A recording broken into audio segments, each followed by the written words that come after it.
Kansas থেকে Dallas, আবহাওয়ার যতই চোখ রাঙানি থাকুক না কেন, লিওনেল মেসির ছোঁয়ায় টকবগে সূর্যটাও হার মেনে যায়। সেই মেসির কারণে পুরো যুক্তরাষ্ট্র এখন আসমানি সাদার দখলে। লিও মাঠে নামবেন, গোল করবেন, বরফ শীতল হয়ে যাবে সমর্থকদের মন। প্রথম ম্যাচে এলামটানে সেই ঘোর লাগা হ্যাট্রিকের রেশ এখনও কাটেনি। বিশ্বকাপ ইতিহাসের পাতায় আরও এক দফা নিজের নাম খোদাই করতে মাঠে নেমে পড়ছেন বিশ্বসেরা এই ফুটবলার।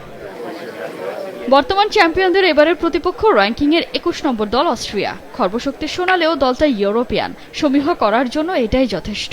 ইউরোপীয় দেশগুলোর বিপক্ষে নিজেদের শেষ ৮টি বিশ্বকাপ গ্রুপ ম্যাচের মধ্যে আর্জেন্টিনা হেরেছে মাত্র একটিতে। বিশ্বকাপে প্রথমবার অস্ট্রিয়ার বিপক্ষে খেলতে চলেছে আর্জেন্টিনা, তবে প্রীতি ম্যাচে ২বার লড়েছিল তারা। শতভাগ জয় আকাশি সাদাদের। ম্যারাডোনার প্রথম হ্যাট্রিকটা এসেছিল এই অস্ট্রিয়ার বিপক্ষেই।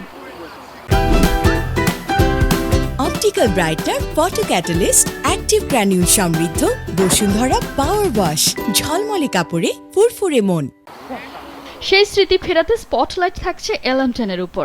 অস্ট্রিয়ার বিপক্ষে মেসির সামনে নতুন বিশ্ব রেকর্ডের হাতছানি।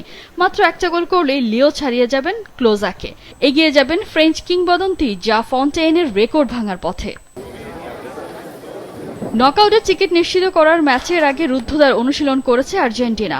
অস্ট্রিয়ার বিপক্ষে হয়তো দেখা যেতে পারে কৌশলগত কোনো চমক।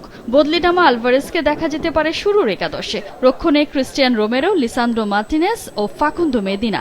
মিডফিল্ডে থাকছেন রদ্রিগো ডি পল, এনজো ফার্নান্দেজ আর ম্যাক অ্যালিস্টার। আক্রমণ ভাগে যথারীতি মেসি, তার সাথে লাউতারো মার্টিনেজ আর গোলবারে এমিলিয়ানো মার্টিনেজ। তবে ইনজুরিতে সাইডলাইনে মন্তিয়াল। এদিকে জর্ডানকে ৩-১ গোলে হারিয়ে বিশ্বকাপ অভিযান শুরু করেছে অস্ট্রিয়া। এবার আর্জেন্টিনাকে হারিয়ে ২৮ বছর পর বিশ্বকাপে ফেরা স্মরণীয় করে রাখতে চায় দলটা। কঠিন ম্যাচের আগে দুশ্চিন্তায় অস্ট্রিয়া। অধিনায়ক ডেভিড আলাভা, স্টেফান পোস ও আলেসান্দ্রোর খেলা নিয়ে আছে শঙ্কা।